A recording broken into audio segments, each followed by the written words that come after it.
What's going on, guys? This is Ryan with RK Outpost, and I was going to make a video about how The Rise of Skywalker is such a direct ripoff of a comic from the expanded universe called Dark Empire. And when I typed in Rise of Skywalker Dark Empire, because I just want to get some pictures and stuff, this is an article that came up that had been written like 3 minutes before, so it seemed perfect.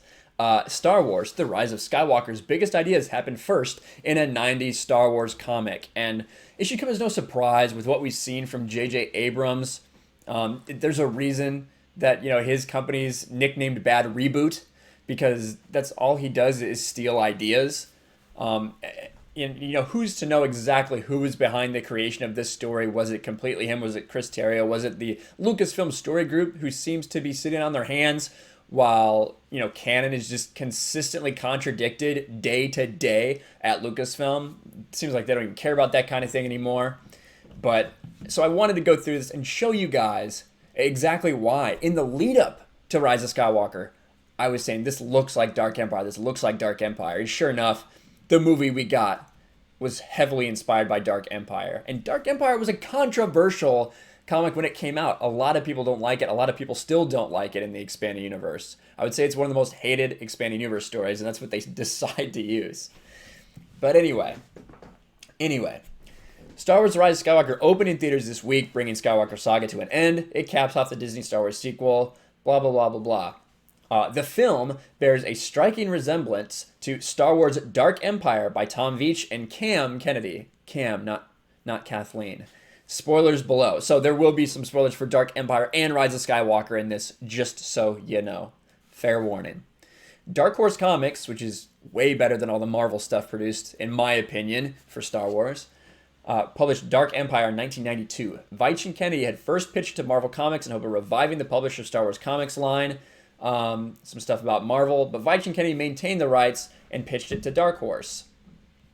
Dark Empire was a bold vision. Rather than tell a story set between the events of the movies, Dark Empire was a sequel to Return of the Jedi. So Dark Empire takes place immediately after, like a year or two after the Thrawn trilogy.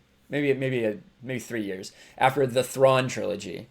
And if you've been part of the EU book club that we do here on my channel, Lethal Lightning's channel, you know about the Thrawn trilogy. You might have read it. If not, I would highly recommend getting into it. It's a great way to start the expanded universe. Not very controversial, unlike Dark Empire. So Dark Empire acknowledged the events and characters introduced in the Thrawn trilogy. Really one of the big starts of this whole expanded universe thing, when all these novels, not only did they tie into the novels and comics, not only did they tie into the movies, but they tied into each other. Such as Leia and Han's twin children. These links would form the basis for the Star Wars Expanded Universe, now published under the Star Wars Legends banner. The basic plot of Dark Empire may sound familiar if you've seen Rise of Skywalker. The Rebel Alliance is still dealing with the remnants of a fallen galactic empire. They learn a massive fleet is assembling in Imperial space. What's worse is Emperor Palpatine has somehow returned from the dead. Palpatine seeks out young Skywalker and attempts to lure Luke to the dark side. And you can see some images straight from the comic here. Where's the one I wanted? Here. We just received word of a great war fleet emerging from the very core of the galaxy. Someone or something has been biding its time while feuding Imperial factions distracted our attention. So, much like Palpatine was sitting there. And unlike in The Rise of Skywalker, they actually explained how he survived. And that'll get set up here.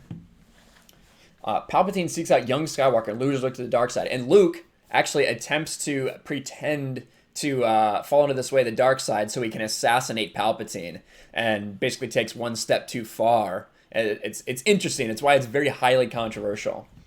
It isn't long before Supreme Commander Skywalker is commanding Palpatine's new fleet of ships, the World Devastators. The World Devastators have a massive destructive power like no ship before. This is what the World Devastators looked like. They don't look like, Star Destroyers with Death Star tech on them, but they essentially did the same thing. They literally destroyed worlds. They were superweapons, an entire fleet of superweapons, just like in Rise of Skywalker. In the broadest strokes, This is setup of the Rise of Skywalker. You have Supreme Commander Skywalker, role fulfilled by Ben Solo, the grandson of Anakin Skywalker. Supreme Commander Snoke lured Ben to the dark side where he became Kylo Ren. In the Rise of Skywalker, we learn that Snoke was a puppet created by Palpatine. The Emperor has been lying in wait on a secret planet for decades, building his ship of destructive new ships, like we explained. The parallels go deeper. As in The Rise of Skywalker, Dark Empire reveals that Palpatine has a measure of immortality. He has cloning technology and the dark side's power to transfer his essence into another body. Does this sound familiar? In Rise of Skywalker, Palpatine seeks his granddaughter, Rey, so he can turn her to the dark side and take her body. In Dark Empire, Palpatine seeks out Leia to try to seduce her to the dark side, but it's her unborn child, Anakin Solo, who she's pregnant with at the time, that he seeks to implant his essence into. And again, you see a picture very similar to what we got in Rise of Skywalker. It was not the first time I died, nor will it be the last. Such are the mysteries of the dark side of the Force. You know, a bad story back from 1992 is what JJ Abrams decided to rip off for the end of the Skywalker saga. Now, to be fair, George Lucas approved this comic. George Lucas was fully in support, and it was having even his idea for them to bring Palpatine back as a clone. You know, very clear that he did die on the Death Star, but his essence was transferred into clone bodies of himself. The way in which these conflicts resolve parallel each other as well. In The Rise of Skywalker, Rey comes into possession of Leia's lightsaber, revealed for the first time in this film. Ben Solo escapes the dark side's hold. The last descendant of Palpatine and Skywalker's the last descendant of Skywalker and Palpatine's granddaughter stand together against the Emperor, one wielding Leia's lightsaber while the other holds the lightsaber that belonged to Anakin and Luke. And here's a picture of, Carrie Fisher, or Leia. Not a great picture. Little poor art there. Kind of looks like a man, but that's all right. With a lightsaber. In Dark Empire, Leia gets her lightsaber by an elderly Jedi who escaped the Purge. She takes that lightsaber and goes to the Citadel where Palpatine has Luke. She stands side by side by Luke. By sharing their Force connection, much as Rey and Ben shared theirs, Leia is able to save Luke from falling to the dark side, and together they defeat Palpatine. And those fancy ships the Emperor built, we already talked about. I got a little ahead of myself, evidently. They're defeated by the ever-plucky Rebel Alliance. The final battle sees the Rebels targeting certain important towers on the ship, like in the final battle of The Rise of Skywalker. Right here. Nave 1 to Nave Team, blast anything that looks like a scanning tower. That's the key to victory. Even the little points were stolen from the expanding universe from Dark Empire. We can't say whether JJ Abrams and Chris Terrio were borrowing bits and pieces from Dark Empire. It could be that their ideas, or that of Trevorrow and Connolly, who received story credits, happen to run in a similar direction by coincidence. It doesn't take a unique point of view to think of Palpatine as the big bad of the entire Star Wars franchise. It then makes certain sense that he should come back in the saga's finale, but some of the other similarities and parallels are striking and less obvious. Another one, there's a lot. I'm probably going to do a big breakdown of The Rise of Skywalker, include more of that in there, but there's even stuff they didn't talk about. There's something called Force Storm. So Force Storm is something, it's not exactly Force Lightning, but it essentially opens like a wormhole, like a hyperspace wormhole, using the Force, and you can destroy fleets of ships with it. This ridiculously overpowered thing that Palpatine was introduced to, been able to do in Dark Empire. And in Rise of Skywalker, he points up and uses the supercharged lightning to destroy the enemy fleet. This is exactly a parallel to that. And it should become clear to anyone who watches Rise of Skywalker that's read Dark Empire that you've heard this before. It's so on the nose. I know the author's trying to say, well, maybe they didn't rip it off. There is no doubt in my mind. They've been using inspiration from the expanding universe without giving credit to for a long time. Even though they said they wanted to throw it away, they didn't want to be held by the standards. They didn't want to, have to follow this certain storyline or worry about continuity, anything like that. Well, they just go ahead and they take it anyway. They threw it in the trash. They pick up bits and pieces of it.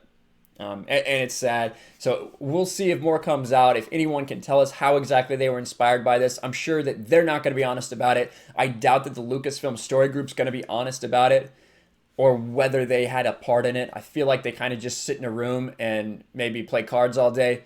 because I don't think they're really actively working within the films, or else they'd be able to catch small continuity errors and things like that. You know, things like they fly now when they were using jetpacks in a Poe Dameron comic.